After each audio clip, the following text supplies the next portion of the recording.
Good afternoon. Welcome back to the channel. This video is not financial advice, not a financial advisor. Do your own research, make your own decisions. All right, guys, welcome back. So the implications of what I'm going to be going over in this video, it's hard to explain in words, and I'm having my oh shit moment with AI on ICP and where all this is likely going over the long term. And I am looking out 3, 4, 5, 10 years from now, assuming there's more development, more innovation, and just trying to forecast where all this is going. But if I get anything wrong, let me know. Or if you have any additional feedback, things that I'm not considering, additional use cases and applications, please let me know.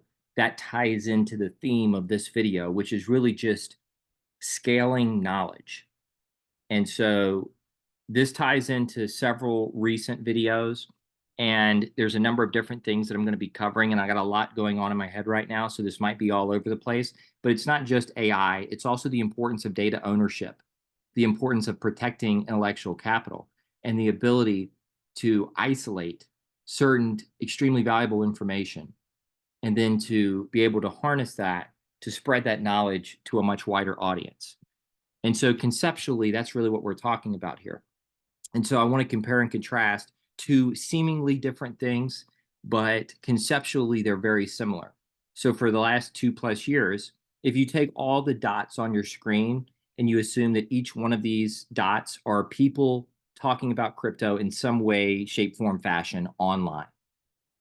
But the yellow dots, so over the last couple years, I've followed probably 10, 20, 30 people that I view to be some of the most knowledgeable people online covering ICP, because ICP is the subject matter that I find most interesting, I have the most attention on, and I view that as the most valuable information in crypto.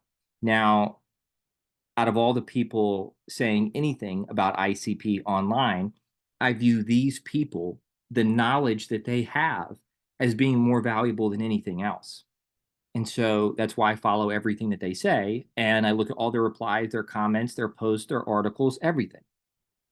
And so I've more or less been targeting certain people for their knowledge, for their intellectual capital, and trying to compile and isolate all of that knowledge to the best of my ability and make sense of it, and then try to explain that to the audience in layman's terms. So conceptually, we're just talking about scaling knowledge. All right. Important to keep that in mind as I go throughout the rest of the video. But I do just want to say to start, same concept I was talking about with this, with like 10% of the information just out there on the web might be extremely valuable information. Obviously, it's all relative at the end of the day. Kind of gets into the old saying, beauty is in the eye of the beholder. But I think we could all agree that there is certain information out there that is extremely valuable, and that if you had knowledge of that information, could open so many doors. And then there's other information that's largely just worthless. So, but it goes back into the same conversation about isolating that intellectual capital and that knowledge, and then being able to harness that and monetize that. This just hasn't ever been possible the way it will be in the future, because the way the web is designed. And theft of intellectual property, huge deal, very big problem for institutions. I know the whole, well, retail doesn't really care about data ownership, but at the end of the day, retail's opinion doesn't really matter that much. And institutions 100% care about data ownership and protecting their intellectual property. This is ballpark figures, but 200 to 600 billion in lost revenue because of IP theft. 1 to 6% of the US GDP. Because of the way the web is designed.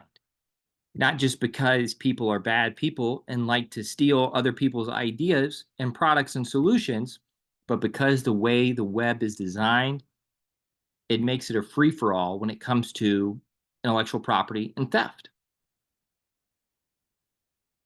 So, current model, we're all on the web. Everything that we do is online, right? Right now, what we're doing, this is online. And so you have tons and tons of people online doing pretty much everything on the internet. All of that data gets fed to a few different sources. All right.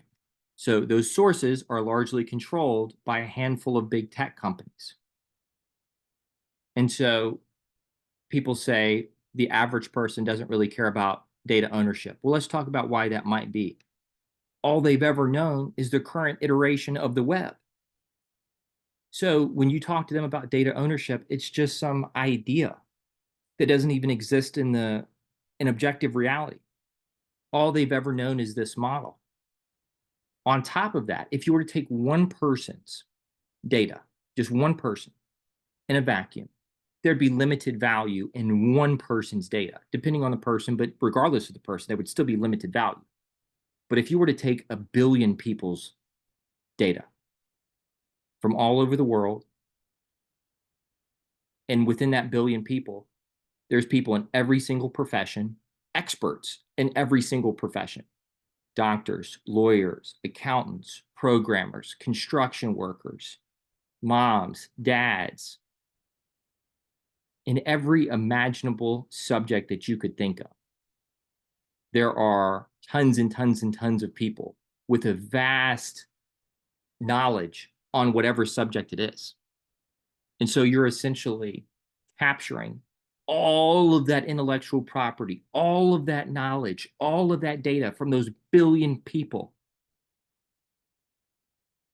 And you're more or less harnessing that to be able to create a solution that can scale the collective knowledge within all of those different people.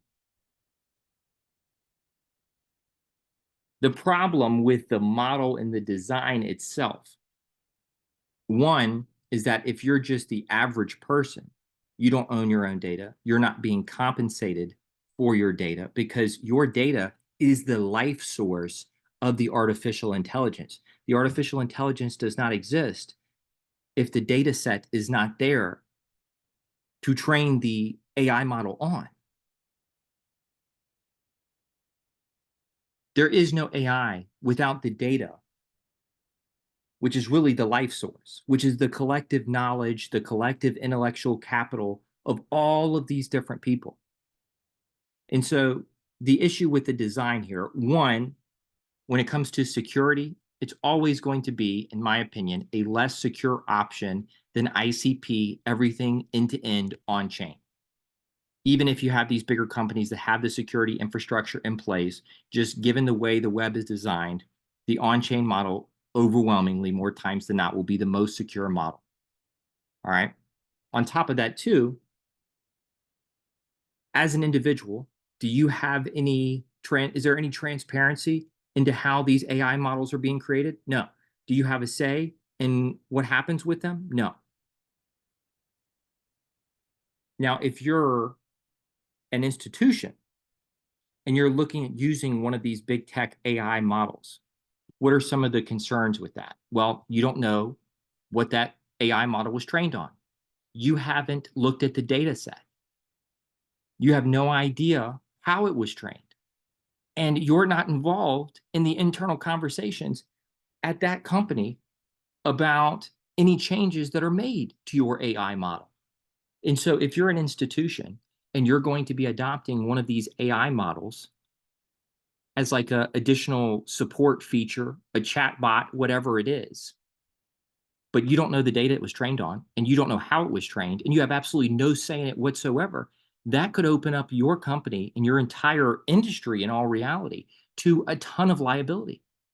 So let's just take healthcare, because I know people bring up healthcare when it comes to this conversation, and it makes sense because of the nature of healthcare and all the liability that comes along with healthcare. And I think that Jerry's mentioned this at some point too. And I imagine through other videos and things that have been covered with AI on ICP, different parts and bits and pieces of this have been covered as well. But so if you're like a hospital system and you're looking at one of these big tech AI models to be able to implement within your hospital network, what are some of the issues with that? Well, what if they get hacked?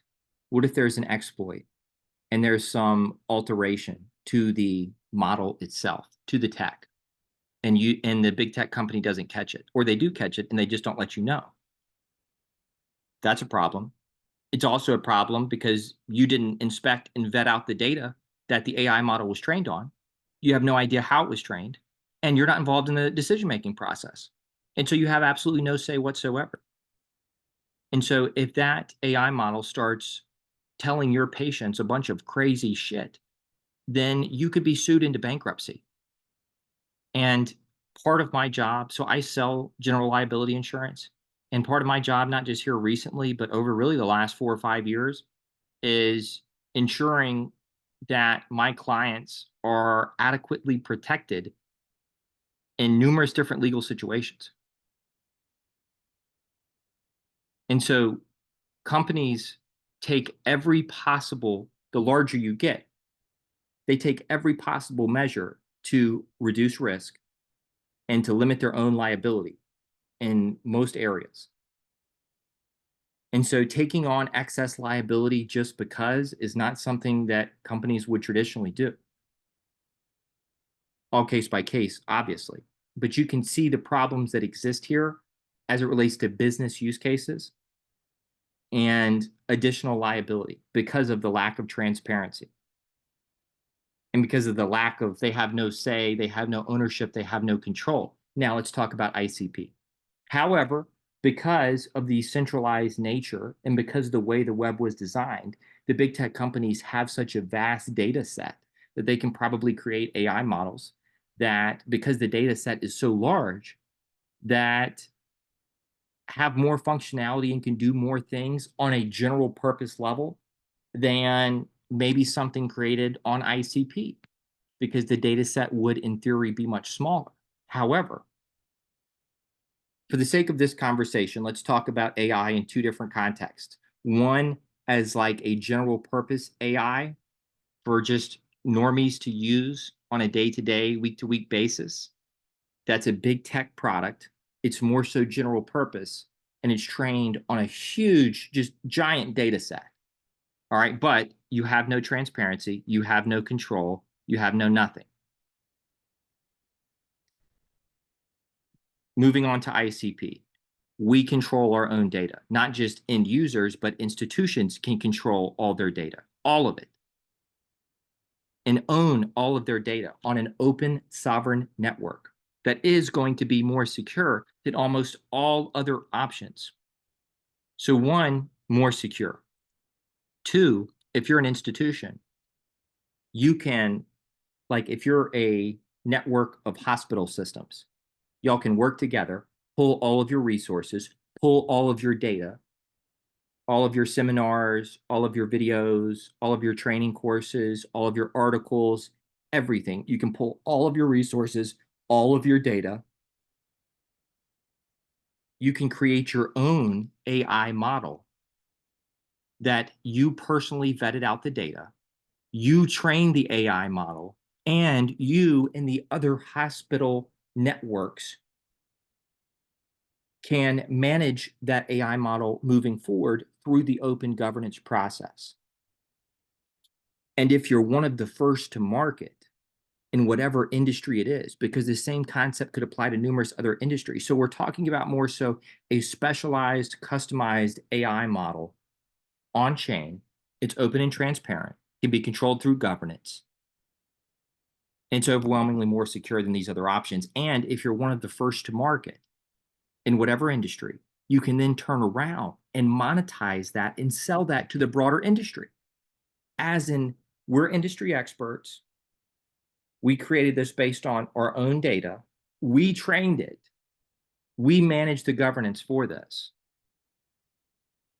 And as far as the industry goes, this is a leading industry product because we created it. And you can actually go and look at it yourself. But this could apply to so many different things: healthcare, programming, fitness, construction, marketing, finance, every single industry. Just think about, guys, really think about this. Whether it's ICP or some other subject, just think about 100 or 1,000 of the smartest people, of the most knowledgeable people on earth, about any specific subject. And just imagine if they were to collectively get together and to pull all their resources, all their knowledge, all of their data, all their articles, all their videos, or the transcripts of their videos. If they were to compile all of that, train an AI model, them personally train the model, not just on their data, but also them train the model, and then them oversee the governance process for it. You could create AI experts in certain subjects because the people that create the AI are more so subject matter experts. But it would be their collective knowledge, right? You could take a subject matter expert, just one subject matter expert in something, right? Maybe rocket science, okay? So you have one subject matter expert in rocket science. Well, that's better than no subject matter experts in rocket science. But what if you had 1,000 of the top experts in the world on rocket science, and they were all collectively working together and pulling all of their resources to build an AI model that fully utilized, captured, and could scale all of their collective knowledge?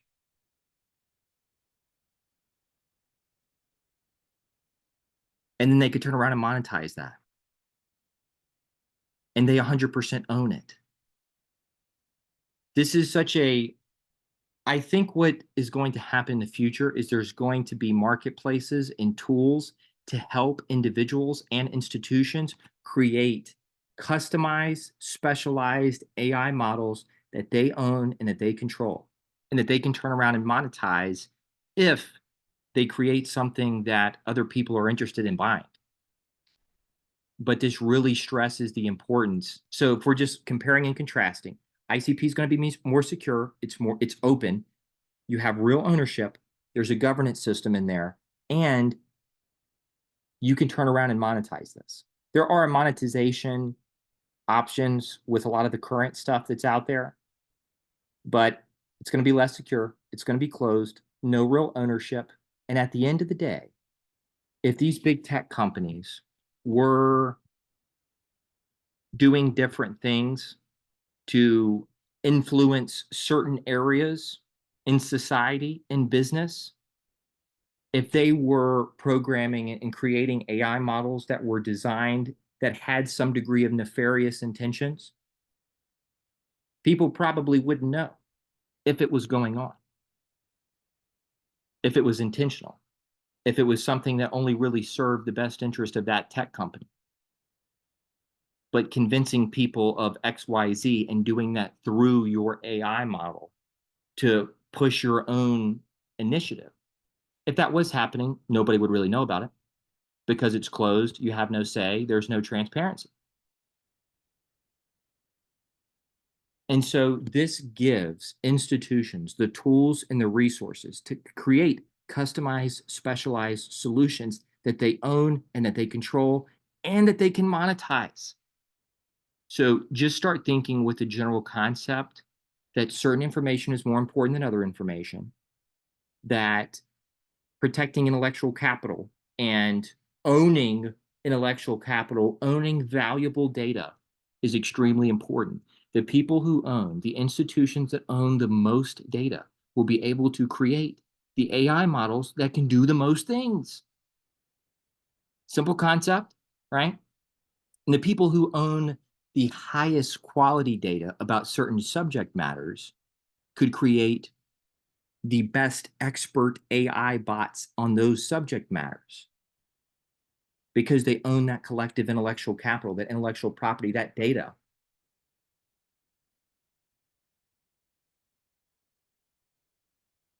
Again, retail doesn't think data ownership is important because, they've only known the current iteration of the web. But at the end of the day, guys, there is no AI model, there is no artificial intelligence without all the data. The data is what matters here because it's collectively everybody's ideas, thoughts, feedback, interactions, knowledge, understanding. Again, for one person, there'd be limited value in that. But for a billion people, being able to capture all of that and to be able to harness that, that's what ICP is going to do. It's giving the tech platform for people to be able to do whatever they want with this. They will be limited based on how much data they own, right? So this is what when I was talking about this with the little pie graph, this is what I was talking about, was trying to isolate certain very important information because it's buried in an ocean of noise, right? See, we're getting the tools to be able to scale knowledge like we never have before. But the tools and technology that are used to scale knowledge can also be used to scale noise. And that's what happens. And that's why there is so much noise. And so that puts even more of an emphasis on being able to identify and isolate that very important, valuable information. Just imagine if you could get 10, 20, 100, 1,000 industry experts on a specific subject matter. And all of them were to be uploading all of their data, everything on one general platform. And they were to create their own AI model based on their own data that they vetted. And they're the ones doing all the training and they're managing the governance.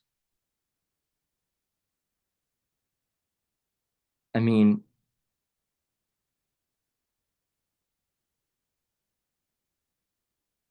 this isn't even getting into identity. This isn't even getting into what I had been talking about, was the identity solution to be able to verify people's identity and authenticate content. This doesn't even get into that.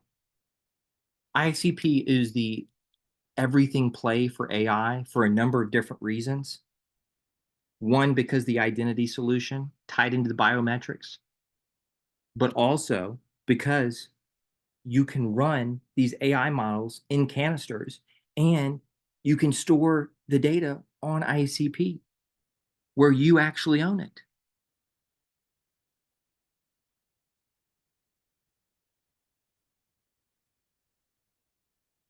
Web3 was called read, write, own, guys. For people who are ignoring the digital ownership, the data ownership component of this, while I do understand because they're still stuck in a Web 2 mindset, they are at least 1 to 2 to 3 years behind where the tech is. And surrounding yourself with a lot of people like that that just don't fucking get it is going to cause you not to get it. So just know that there's going to be a large percentage of people that just don't get it. They don't get the own part, right? The main theme of Web3. Read Web 1, read write Web 2. Read write own Web 3. What makes it Web 3 is the ownership. It's not this side thing. It's not some neat little feature that we might have or we might not have. It's the whole reason why it's called Web 3 to begin with. And so people that don't get this just don't fucking get it. And they will figure out whenever they figure out, but they will also miss the biggest opportunities because they couldn't pay attention to what was right in front of them. And even when people write a damn book and even when it's this obvious, they still don't get it. So I would just try to avoid people like this who their counter argument is it doesn't matter to everything. That's their counter. It doesn't matter. None of that matters. So what that is called read, write, own, ownership doesn't matter. No, what happened was they already made their bet on a network where it's not possible, and or they just don't even understand that to begin with. They think that they have true ownership right now, but they've made their bet on a network that does not have that technical functionality. And so now it's in their best interest, what would be in their best interest to acknowledge they're an idiot and that they were wrong, but it's in their mind, they probably view it as and being in their best interest to just act like it doesn't matter because they hope that it doesn't matter. Because if it does matter at some point in the future, they're probably going to be on the short end of the stick because they didn't take that into consideration when they were making investments.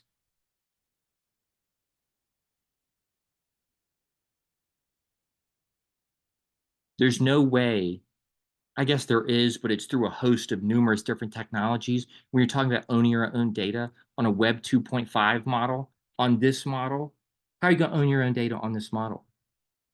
This isn't Web 3.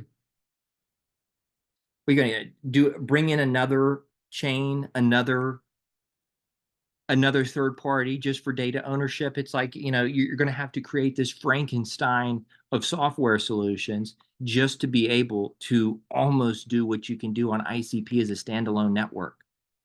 This is a full end-to-end on the blockchain solution. This can offer people real ownership.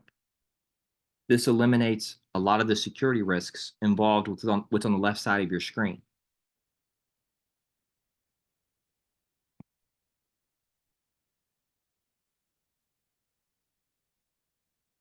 Yeah, there's no counter argument. The counter argument is, well, retail doesn't care about it, right? So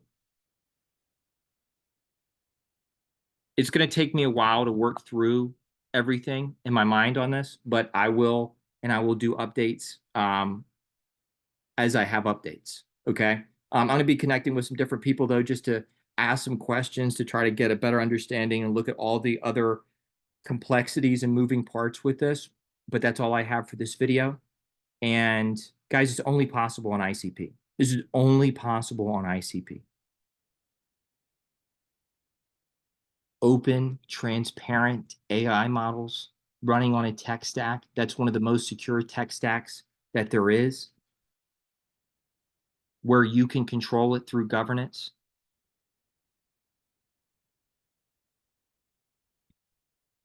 ICP is the only one that can do this. So that's all I have for this video. This was not financial advice. Do your own research. Take care. Have a good day. I'll see you in the next video.